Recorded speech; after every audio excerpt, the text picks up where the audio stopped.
Example if ionisation energy, तो total binding energy जितनी है उतनी बाइंडिंग एनर्जी बोलते हैं अगर आप साइन हटा दोगे तो।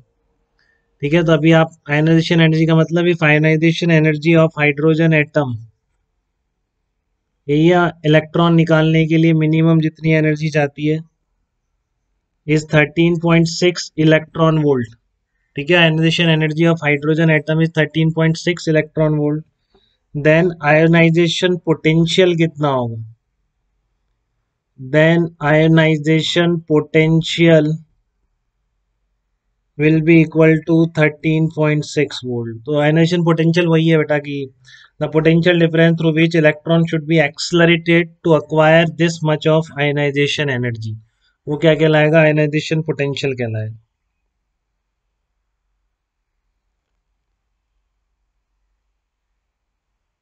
ठीक है, और फिर बाइंडिंग एनर्जी तो वही है आपकी, जैसे आपको पहले ही बात कर चुके हैं, बाइंडिंग एनर्जी क्या होती है? मॉड हो जाती है। ठीक है ना, बाइंडिंग एनर्जी वो होती है कि इलेक्ट्रॉन इनफाइनाइट सेपरेशन पे थे और उनको पर्टिकुलर कॉन्फ़िगरेशन तक लाने में जो एनर्जी स्टोर्ड हो जाएगी उसको हम बाइंडिंग एनर्जी कहते हैं। Binding energy of system is defined as, लिख लो इसको भी, binding energy of system is defined as energy released when, energy released when its continuous is its constituents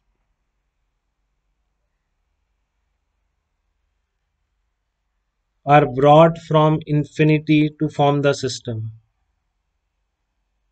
are brought from infinity to form system। तो इसमें mod लग जाता है। जैसे ionisation binding energy of hydrogen atom क्या है? Binding energy of hydrogen atom क्या हो जाएगी? 13.6 इलेक्ट्रॉन वोल्ट। ठीक है ना, बाइंडिंग एनर्जी क्या हो जाएगी? 13.6 इलेक्ट्रॉन वोल्ट हो जाएगी हाइड्रोजन एटम। वो इक्वल ही आएंगे हमारे केस में, तो इलेक्ट्रॉन प्रोटॉन सिस्टम है, पूरा बनने में कितना टाइम वो लग गया एनर्जी। ठीक है, अब आता है excitation energy and excitation potential. ये तो आप टोटल मैकेनिकल एनर्जी लिख दीजिए अपने केस में, तो अपने आप बाइंडिंग एनर्जी और आप ये आयनाइजेशन एनर्जी निकल जाएगी, और कोई डिफरेंस नहीं है अपने।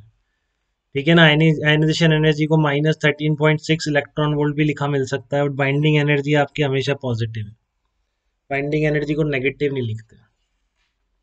ठीक है, अब एक नेक्स्ट टर्म है excitation potential.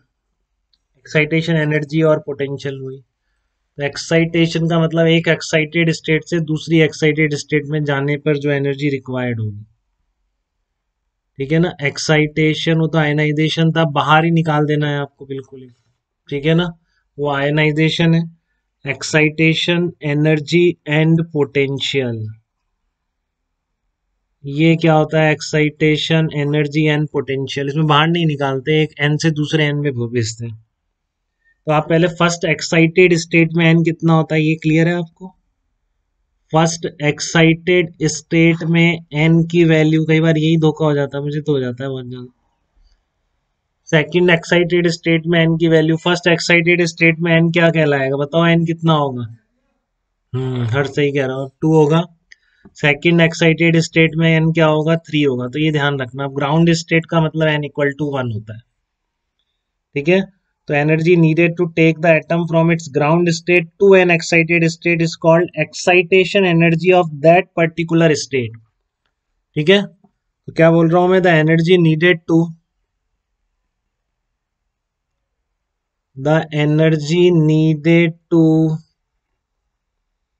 take the atom, energy needed to take the atom, ठीक है, from its ground state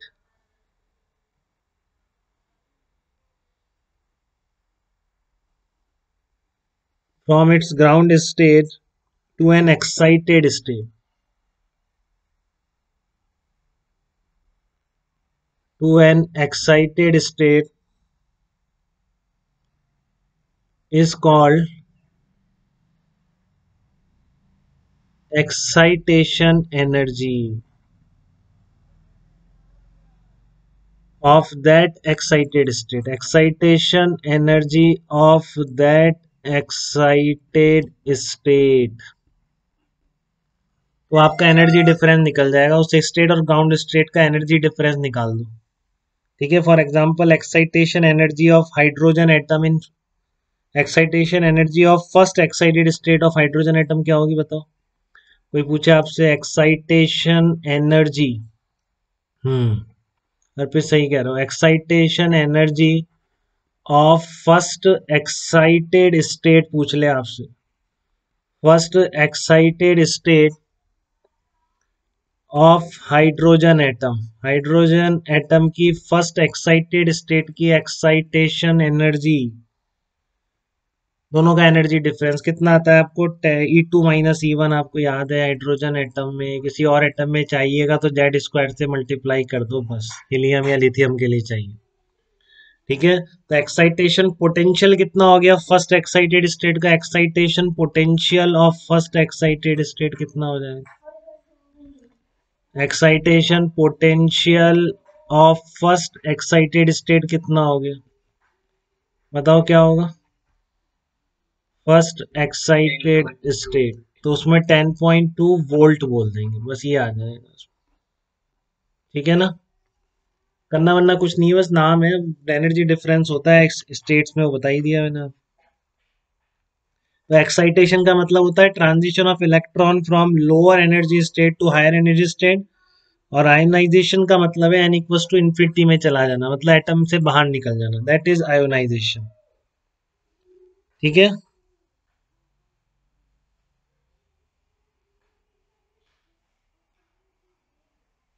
तो आप एक बात समझिए इसमें ध्यान से